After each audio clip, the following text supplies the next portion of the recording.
Hi everyone, and welcome to the channel, and I'm here for an album review for you guys. Now for this review, I'm going to be reviewing an album by the legendary progressive rock band Genesis. And the album that I'll be reviewing is their album Calling All Stations, which is the only album with Ray Wilson on vocals, and this is also their final album. Now, maybe some of you were wondering, of all their albums, why review this one? Well, basically, I am pretty much aware of the perception of this album, I guess. I know that this album is not exactly highly opinionated by a lot of Genesis fans, and a lot of people either say that this is their worst album or one of their worst. Now, where do I stand in that?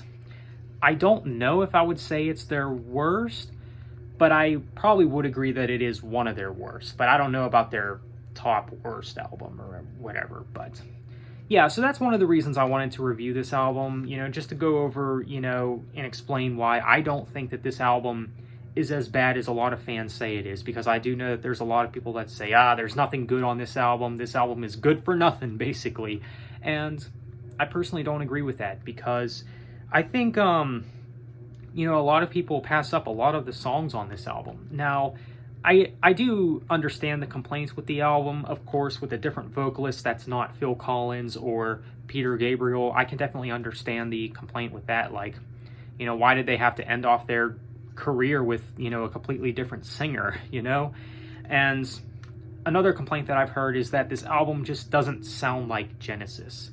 And I will admit, my first listen with this album, I was honestly shocked. I was like, wow, this really doesn't sound like a Genesis record. And yeah, it really doesn't.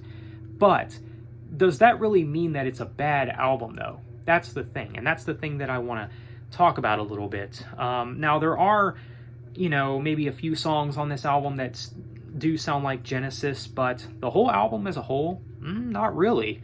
And we'll go over some of the highlights, in my opinion, some of the best tracks on the album. Now, once again, I do think that this is one of their worst albums, so that is something that I can agree with a lot of people. It does have some of their weakest tracks, like Uncertain Weather. I could never really get into that song. It's just kind of boring to me, but that song is just an example of, one of the weaker songs on the album. But I do want to talk about some of the really good songs on the album, the songs that I think are actually very strong. And one of those songs would, of course, be the opening track, which is the title track. The title track is actually a very good song. It's not one of Genesis's most catchiest songs or anything. The title track, it's still very captivating to listen to. It still grabs your attention, and it's a very cool song, and it's just fun to listen to.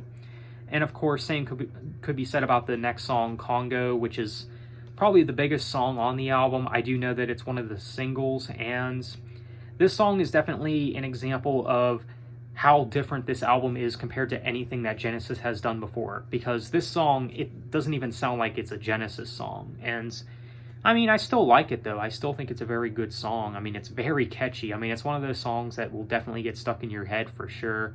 And, yeah, probably the catchiest song on the album, and it's definitely a highlight. And the song Shipwrecked, I think that song is actually kind of underrated. I don't really see a lot of people giving that song much recognition, I guess. It's not, one of Genesis's best songs, of course, or anything like that. Genesis's best songs are not on this album. That's something that I will say. But the song Shipwrecked, it's good. It's not all bad. If I were to make some sort of comparison, I would say that this song is basically Ray Wilson's version of In Too Deep, if that makes sense. It is a more emotion-driven track. Yeah, then The Dividing Line is another contender for a favorite of mine. This is probably the song on the album that sounds the most like Genesis, at least in my opinion. This song has some atmosphere in some sections of the song. It's not my favorite on the album, but I do like it, though. I think it's good. But the rest of the album, it's just kind of hit or miss, I guess. It's just kind of average or whatever. But yeah, I can definitely understand the complaints with this album, but there is definitely a lot to appreciate with this album. Yes, it doesn't sound like a Genesis album, but I would say that this is their darkest sounding album too, which I do find kind of interesting. So yeah, I can definitely appreciate the experimentation and you know, what all went into this album. Now, once again, it is one of their worst, but I mean, there's not really any album from Genesis that I would say is just bad, you know? So even albums like this, Calling All Stations, I think is pretty good. It's not one of their best, of course, but I don't think it's as bad as some people are making it out to be. So, I mean, if you're one of those people that just don't like this album at all, I highly recommend you give some of these songs a chance, especially the first 3 tracks. So, let me know what you guys think of Calling All Stations by Genesis. If I were to give this album a score, I would probably give it maybe a 6.7 or a 7 out of 10.